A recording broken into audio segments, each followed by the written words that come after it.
দখলদার ইউনূসের ইশারা ও দেশের বাহিরে থাকা পিনাকি ইলিয়াসের ইন্ধনে জঙ্গিরা আজ সন্ধ্যায় আবারও হামলা করে স্বাধীনতা ইতিহাসের স্মৃতিঘর বঙ্গবন্ধুর ৩২ নম্বরের বাসভবনে।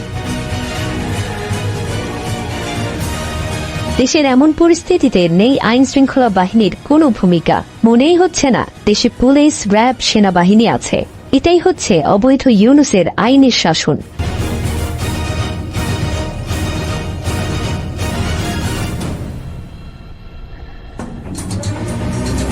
ইতিহাস সাক্ষী, বাংলাদেশ বিরোধী কোন শক্তি কখনো মুক্তিযুদ্ধের পক্ষের আওয়ামী লীগের সাথে বিজয় অর্জন করতে পারেনি, এবারও পারবে না। শুধু বঙ্গবন্ধুর বাড়ির প্রতিটি ইটের নয়, বরং হত্যা হওয়া প্রতিটি মানুষের হিসেব দিতে হবে এই জঙ্গি গংদের।